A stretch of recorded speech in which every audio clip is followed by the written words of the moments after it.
പ്രിയ സുഹൃത്തുക്കളെ, സോഷ്യൽ ഗൈഡൻസിൻ്റെ പ്രവർത്തനങ്ങൾ നമുക്ക് ഏതെങ്കിലും ഒരു വിഷയത്തിൽ മാത്രമായിട്ട് ഒതുക്കി നിർത്തുവാൻ കഴിയുന്നതല്ല. കഴിഞ്ഞ ദിവസങ്ങളിൽ ആരോഗ്യരംഗത്തുണ്ടാകുന്ന പല വിഷയങ്ങളും നമ്മൾ മാധ്യമങ്ങളിൽ കൂടി കണ്ടു. ഒരു കുട്ടിക്ക് അനസ്തേഷ്യ കൊടുക്കുന്നു, അത് മരിച്ചു പോകുന്നു. SK ഹോസ്പിറ്റലിൽ ഹാർട്ട് പേഷ്യൻ്റ് വരുന്നു, ചികിത്സ കിട്ടാതെ മരിച്ചു പോകുന്നു. കത്രിക അകത്തിട്ട് ഓപ്പറേഷൻ ചെയ്ത കേസുകൾ ഇങ്ങനെ നടന്നുകൊണ്ടിരിക്കുന്നു. ഇങ്ങനെ ഒട്ടനവധി പ്രശ്നങ്ങളാണ്. ഇത് നിയമപരമായും ഭരണപരമായും നമുക്ക് സംരക്ഷണം കിട്ടേണ്ട വിവിധ രംഗത്തുണ്ടാകുന്ന വലിയ അഴിമതികളും അനാസ്ഥയും ക്രമക്കേടുകളും ഒട്ടനവധി കാര്യങ്ങൾ ഇതിലുണ്ട്.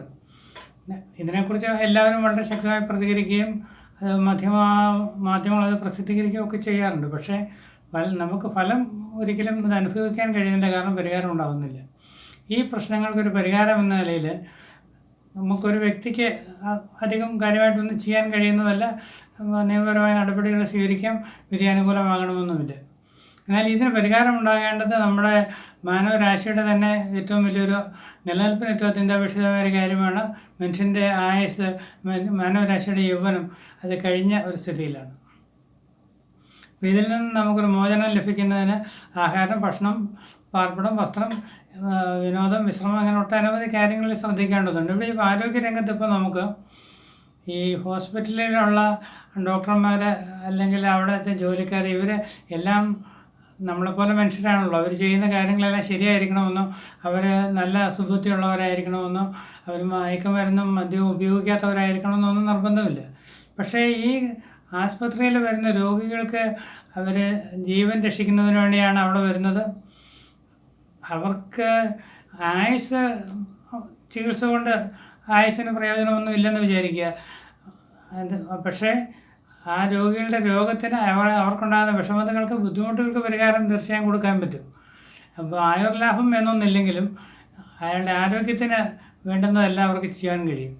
പക്ഷേ അതൊരിക്കലും നടക്കുന്നില്ല. കാരണം നമ്മൾ ആ ഹോസ്പിറ്റലിൽ പോയി കൃത്യമായ രീതിയിലുള്ള ചികിത്സ കിട്ടുന്നത് വളരെ ചുരുക്കം. നമ്മുടെ ചികിത്സാ രീതി തന്നെ ഇപ്പം വളരെ മോശമാണ്. ചികിത്സാ രീതി എന്ന് പറയുന്നത് രോഗം മൂർധന്യാവസ്ഥയിൽ എത്തുമ്പോൾ അത് പ്രകടിപ്പിക്കുന്ന ലക്ഷണങ്ങൾക്കാണ് ചികിത്സിക്കുന്നത്. അതായത് ലക്ഷണ പ്രതികരണ ചികിത്സയാണ് നടക്കുന്നത്. ശരിക്കും രോഗം ആരംഭത്തിൽ, അതായത് രോഗത്തിൻ്റെ ലക്ഷണങ്ങൾ അവ്യക്തമായിരിക്കുന്ന സമയത്ത് തന്നെ അത് മനസ്സിലാക്കുകയും അതിനെ ചികിത്സ ചെയ്യുകയും ചെയ്താൽ വളരെ എളുപ്പത്തിൽ അത് ഭേദമാകും, രോഗിക്ക് സൗഖ്യം കിട്ടും. പക്ഷേ അങ്ങനെ ഒരു ചികിത്സ ഇപ്പോൾ ആരും താല്പര്യപ്പെടുന്നില്ല. ഈ രോഗലക്ഷണ പ്രതിക്രിയ കൊണ്ട് മാത്രം നമ്മുടെ കാര്യങ്ങൾ ഒരിക്കലും നമുക്ക് നേരായ രീതിയിലുള്ള ഒരു ആരോഗ്യമോ നല്ലൊരു ചികിത്സയോ നമുക്ക് അതുകൊണ്ട് ആർക്കും കൊടുക്കാൻ കഴിയുന്നതല്ല. അതൊരു ഉപദ്രവ ചികിത്സയായിട്ട് പരിണമിക്കുകയാണ് ചെയ്യുന്നത്. അതുകൊണ്ട് രോഗപ്രതിരോധത്തിലും രോഗനിവാരണത്തിലും നമ്മൾ വളരെയധികം കാര്യങ്ങൾ ശ്രദ്ധിക്കേണ്ടതുണ്ട്. അത് സംബന്ധിച്ച് നമ്മുടെ വേറെ യൂണിറ്റുകൾ പ്രവർത്തിക്കും. അത് ആ സമയത്ത് നമുക്ക് സംസാരിക്കാം. ഇപ്പോൾ ഇവിടെ ഹോസ്പിറ്റൽ അധികൃതരുടെ കയ്യിൽ നിന്നും വളരെ ഗുരുതരമായ വീഴ്ചകളുണ്ടാകുന്നു. അത് ചോദിക്കുന്നവരെ അവഹേളിക്കുന്നു, നിയമം അവർക്ക് അനുകൂലമായി നിൽക്കുന്നു. ഈ അവസ്ഥയ്ക്ക് മാറ്റം ഉണ്ടാകാത്ത യാതൊരു നിവൃത്തിയുമില്ല. ഒരു കുട്ടിക്ക് അനസ്തേഷ്യ കൊടുക്കുന്ന സമയത്ത് ഇന്ന പ്രായമുള്ള, ഇത്ര ആരോഗ്യമുള്ള, ഇത്ര കിലോ തൂക്കമുള്ള, ഇന്ന രോഗങ്ങൾ അല്ലെങ്കിൽ ഇന്ന ആരോഗ്യ പ്രശ്നങ്ങൾ അല്ലെങ്കിൽ ആരോഗ്യ പ്രശ്നമില്ലാത്തൊരു കുട്ടി, ആ കുട്ടിക്ക് ഞാൻ ഇന്ന അളവിൽ അനസ്തേഷ്യ കൊടുക്കുകയാണ്, ഇത്ര വരെ കൊടുക്കാവുന്നതാണ്, ഞാൻ ഇത്ര കൊടുക്കുകയാണെന്ന് എഴുതി വെച്ച് അത് വീട്ടുകാരെ കൂടി കാണിച്ചിട്ട് വേണം ഇനി മേലിൽ ഇവരിത്തരം കാര്യങ്ങൾക്ക് പുറപ്പെടാൻ. അതുപോലെ ചെല്ലുന്ന രോഗികൾക്ക് എല്ലാ രോഗികൾക്കും, അതായത് ഇച്ചിരി ഗുരുതരാവസ്ഥയുള്ള, നമുക്കറിയാൻ കഴിയില്ല, എല്ലാ രോഗികൾക്കും ചിലപ്പോൾ ഗുരുതരാവസ്ഥയായിരിക്കും, ചിലപ്പം പ്രശ്നങ്ങളൊന്നും ഉണ്ടാവുകയില്ല. എല്ലാ രോഗികൾ ചെല്ലുമ്പോൾ അതിനെ സംബന്ധിച്ച് ആദ്യം ഒരു ചെറിയ വിശദീകരണം അവർ എഴുതി, അവരുടെ അഭിപ്രായം കൂടി എഴുതി രോഗിക്കും അല്ലെങ്കിൽ രോഗിയുടെ വീട്ടുകാർക്കും കൊടുക്കുന്ന ഒരു സ്ഥിതി ഉണ്ടാകണം. ഈ സംവിധാനം പാടെ മാറിയേ പറ്റൂ. ഇത് സംബന്ധിച്ച് നടപടിക്രമങ്ങളിലേക്ക് പോകുക എന്നുള്ളത് നിങ്ങൾക്കറിയാൻ വ്യക്തിപരമായി എളുപ്പമുള്ള കാര്യമല്ല. എല്ലാവരും ഇത് സബ്സ്ക്രൈബ് ചെയ്യുക, ലൈക്ക് ചെയ്യുക, കമൻറ്റ് ചെയ്യുകയോ ചെയ്യുക.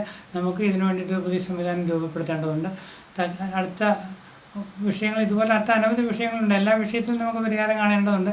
ഇത് സംബന്ധിച്ച് നമ്മൾ ഹെൽത്ത് ഓർഗനൈസേഷൻ വേറൊരു സംഭവം ചെയ്യുന്നതാണ്. നിങ്ങൾ ആ സമയത്ത് ലൈക്ക് ചെയ്യുന്ന ആളുകളൊക്കെ അറിയിക്കുന്നതാണ്.